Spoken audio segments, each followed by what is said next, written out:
Mari kita segera membaca kitab suci di dalam Injil Lukas pasal 2 ayat 1 sampai dengan ayat yang ke-6. Injil Lukas pasal 2 ayat 1 sampai dengan ayat yang ke-6, demikian firman Tuhan. Pada waktu itu Kaisar Agustus mengeluarkan suatu perintah, menyuruh mendaftarkan semua orang di seluruh dunia. Inilah pendaftaran yang pertama kali diadakan sewaktu Kirenius menjadi wali negeri di Syria. Maka pergilah semua orang mendaftarkan diri masing-masing di kotanya sendiri. Demikian juga Yusuf pergi dari kota Nazaret di Galilea ke kota Yudea, ke kota Daud yang bernama Betlehem, karena ia berasal dari keluarga dan keturunan Daud, supaya didaftarkan bersama-sama dengan Maria, tunangannya yang sedang mengandung. Ketika mereka di situ, tibalah waktunya bagi Maria untuk bersalin, dan ia melahirkan seorang anak laki-laki, anaknya yang sulung. Lalu dibungkusnya dengan lampin dan dibaringkannya di dalam palungan, karena tidak ada tempat bagi mereka di rumah penginapan. Dari sekian jauh pembacaan kita pada hari ini, maka firman Natal hari ini saya beri topik Yesus lahir di Migdal Eder. Mungkin Bapak Ibu Saudara sekalian yang mendengarkan firman hari ini merasa terkejut, karena mungkin bertahun-tahun kita sudah menjadi Kristen, kita hanya mendengarkan Yesus lahir di Bethlehem, Yesus lahir di kandang domba, Yesus lahir di tanah Yudea, Yesus lahir di Israel, Yesus lahir di Timur Tengah. Mungkin ada di antara kita hari ini baru ini kali mendengarkan tentang Yesus lahir di Migdal Eder. Supaya jangan menghakimi saya sesat, kita akan ikuti terus pemberitaan firman Tuhan kali ini. Maka kita harus memahami dan mengerti apa itu Migdal Eder. Di dalam catatan-catatan kitab suci ada dicatat tentang nama dari tempat ini, seperti Yakub yang waktu itu diganti namanya menjadi Israel, juga berada pada satu tempat yang saya sebutkan pada hari ini.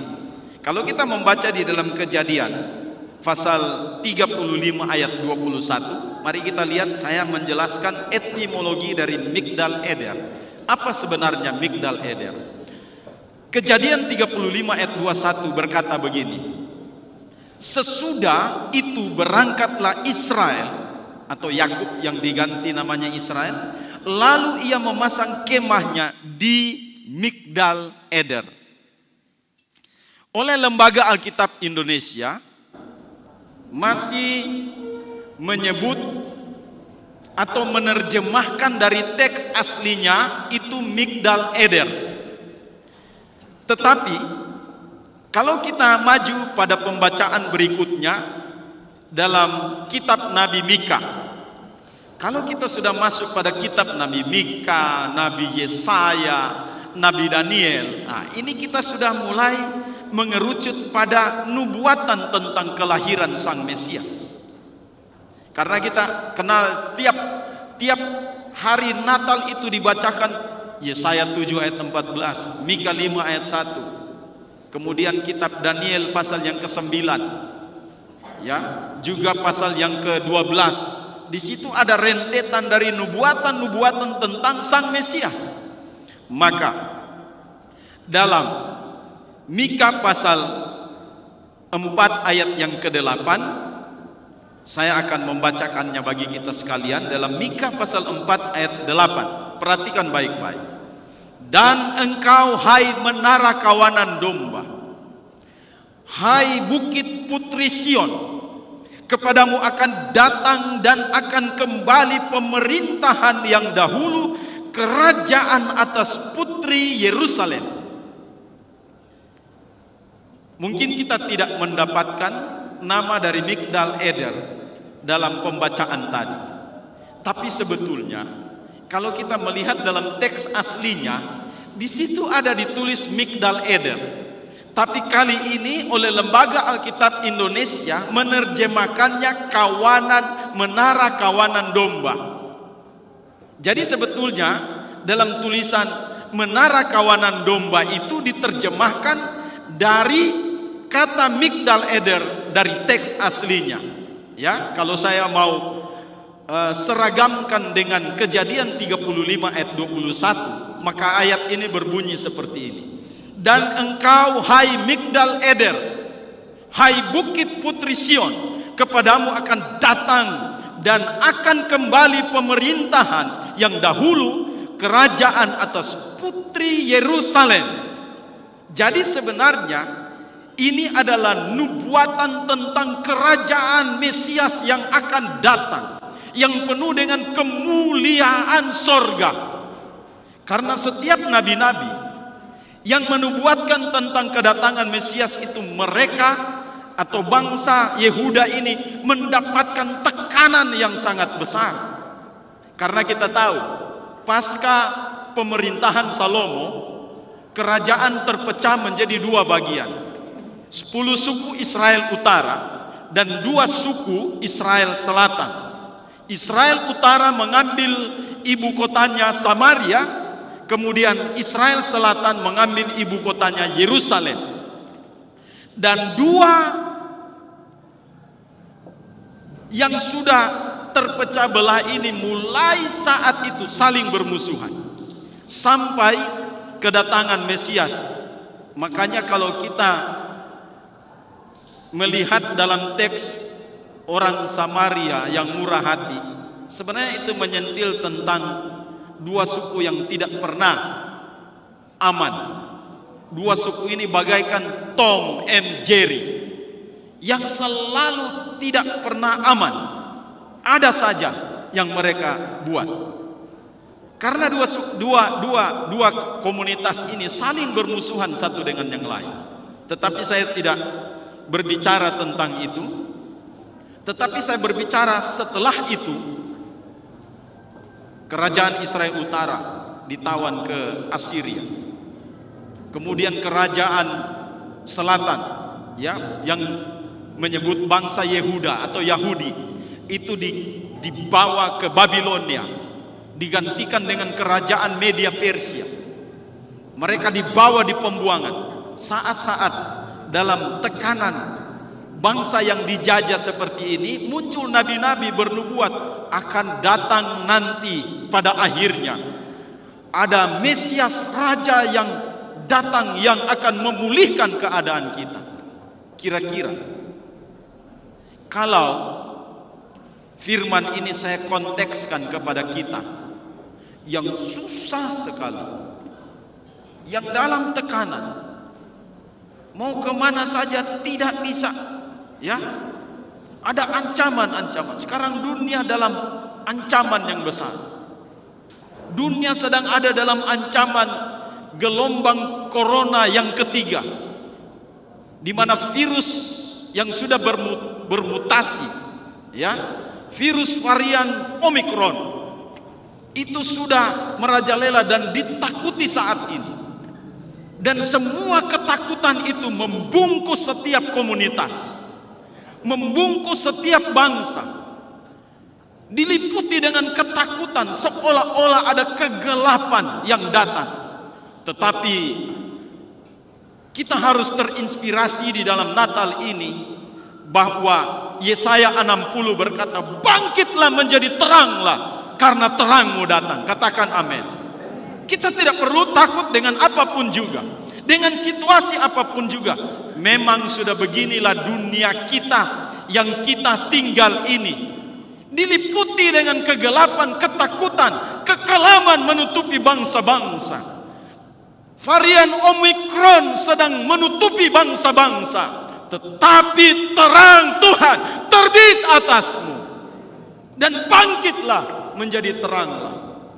Saudara-saudari sekalian, ini merupakan semangat Natal harus dibangkitkan kembali, supaya kita terus yakin dan percaya kita masih ada Tuhan untuk menolong kita.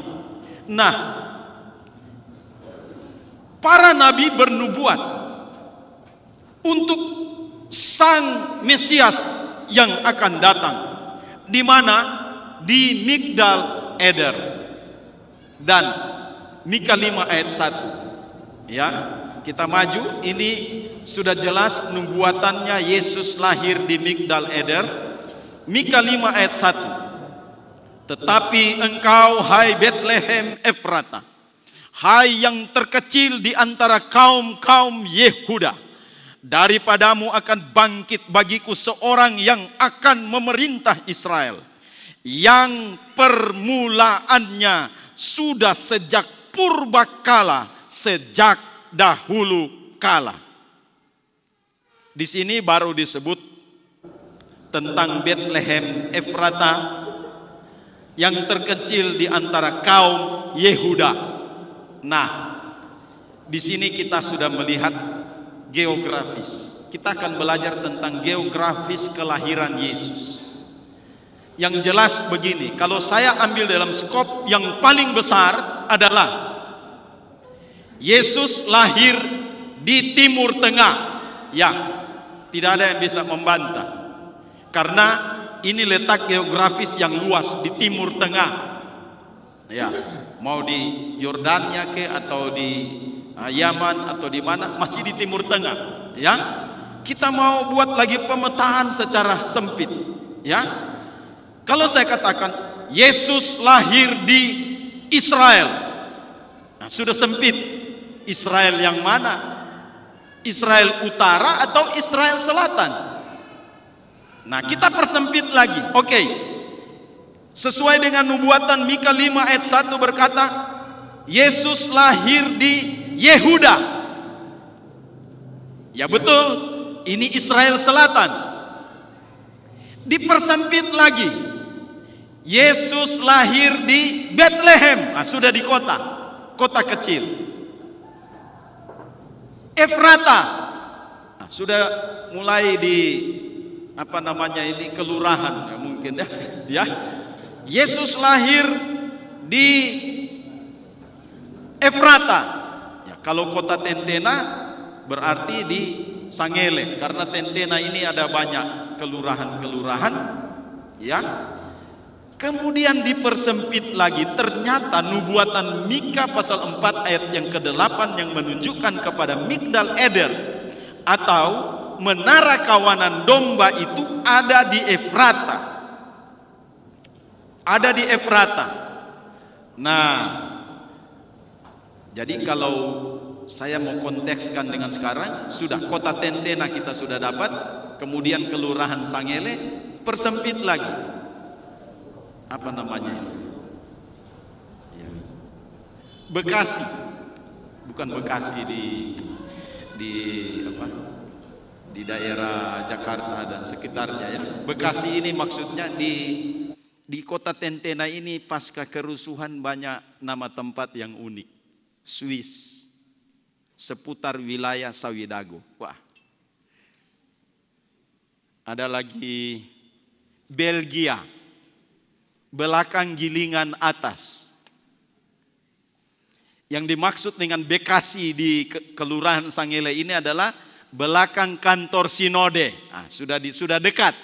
Nah, jadi ini letak geografisnya, jadi menara kawanan domba atau Migdal Eder ini sudah ada di lokasi Efrata.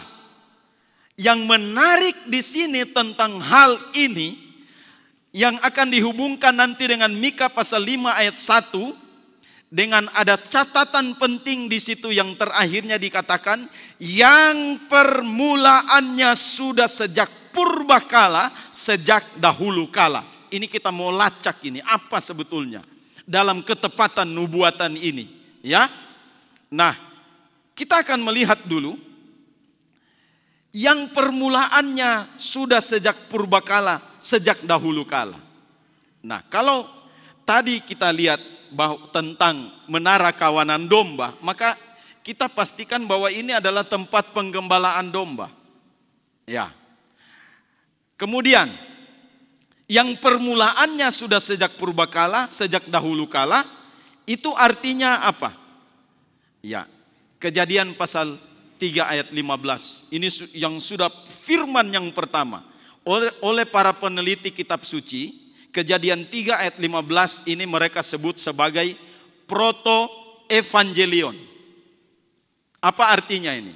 Proto-evangelion itu adalah Injil yang pertama di dalam kitab suci. Kabar baik yang pertama diberitakan di dalam kitab suci itu adalah Kejadian pasal 3 ayat 15. Apa disebut di situ? Dari keturunanmu lah, keturunan perempuan ini akan muncul satu generasi yang akan meremukkan kepala ular. Dan sebenarnya ini menubuatkan tentang Yesus Kristus yang sudah meremukkan kekuatan iblis di Golgota. Dia remukkan kepalanya. Dan semua umat manusia di dunia ini menjadi selamat. Jadi sebenarnya Injil atau kabar baik atau berita baik bagi seluruh umat manusia ini sudah ada di Kejadian pasal 3 ayat 15. Dan yang lebih menarik lagi, ayat 21 berkata, setelah semuanya itu dinyatakan, maka ayat 21, maka Tuhan menyembelih binatang dan mengambil kulitnya dipakaikan kepada Adam dan Hawa. Sebenarnya ini bicara tentang apa? Ini berbicara tentang simbol pengorbanan anak domba. Jadi yang dinyatakan dalam Mika 5 ayat 1 yang permulaannya sudah sejak purbakala, sejak dahulu kala, ini adalah kabar baik yang pertama yang Tuhan nyatakan bagi dunia ini. Nah, sehingga saya mengutip dalam kitab yang lain. Nah, ini tidak ada di kitab Alkitab kita ini. Karena begini, dalam kitab orang Yahudi, ya, kitab orang Yahudi itu ada disebut dengan Tanakh. Itu singkatan dari Torah, Neviim, Ketuvim. Artinya Torat, kitab nabi-nabi dan kitab-kitab lainnya. Itu kitab orang Yahudi. Tetapi orang Yahudi juga meyakini ada satu kitab yang lain lagi yang bisa mendukung semua apa yang tertulis di sini. Yang namanya Mishnah. Ya. Kalau agama dari saudara kita yang di sebelah itu ada namanya Al-Quran dan ada yang dibilang hadits. Jadi saya katakan begini, Mishnah ini adalah haditsnya orang Yahudi. Itu tulisan ada di situ, saya akan membacakannya. Saya dapat dokumen ini dari Mishnah Shekalim 7 ayat 4.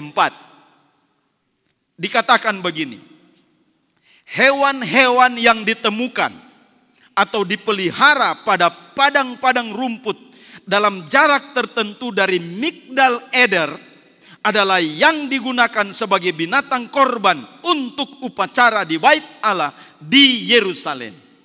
Jadi sebenarnya semua domba-domba yang ada di Migdal Eder itu dipelihara bukan untuk dijual untuk konsumen masyarakat, untuk mengkonsumsi daging secara umum, tidak. Tapi semua domba-domba yang ada di situ khusus dipersembahkan untuk di bait suci. Jadi tidak kebetulan, saudara sekalian. Ini Alkitab memiliki ketepatan nubuatan yang luar biasa. Nanti di sini baru kita tahu kenapa Yesus itu dilahirkan di kandang domba. Sebenarnya ini bukan, memang secara manusia kasihannya raja di atas segala raja kok lahir di kandang domba. Untuk apa? Untuk menggenapkan berita proto-evangelion. Berita tentang kabar baik yang pertama, bahwa setelah berita itu ada domba yang disembelih dan pakaian itu dipakaikan kepada Adam dan Hawa. Dan seluruh catatan-catatan kitab suci secara berentetan seluruhnya, prinsip anak domba ini merupakan berita sentral di dalam kitab suci kita.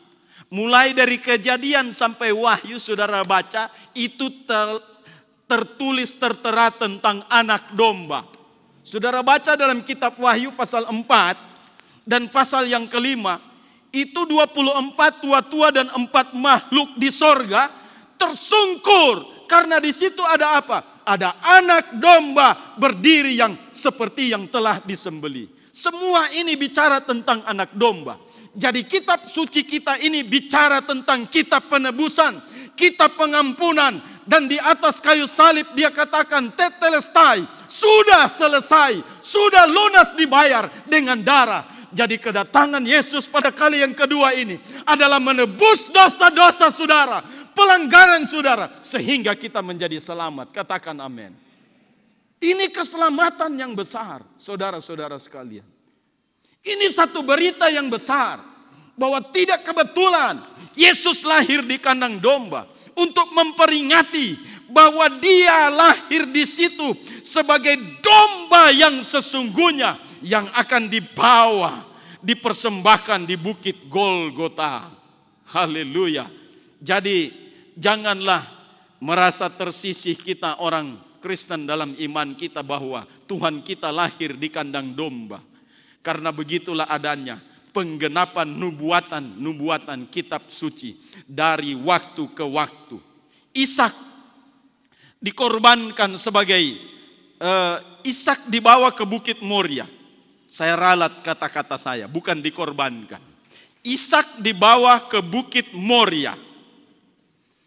Tapi waktu Ishak berkata kepada ayahnya Abraham, di mana domba yang akan dikorbankan dia, ayah, ini saya sudah ada kayu dipikul di atas untuk dibawa ke Bukit Moria. Lantas Abraham dengan catatan, dengan perkataan imannya berkata, Tuhan akan menyediakan anakku. Nah, di situ lahir satu kalimat yang penting, yang luar biasa, yang kita yakini tentang sesuatu yang luar biasa. Di situ lahir kalimat atau frasa Yehovah Jireh, atau Tuhan yang mengadakan.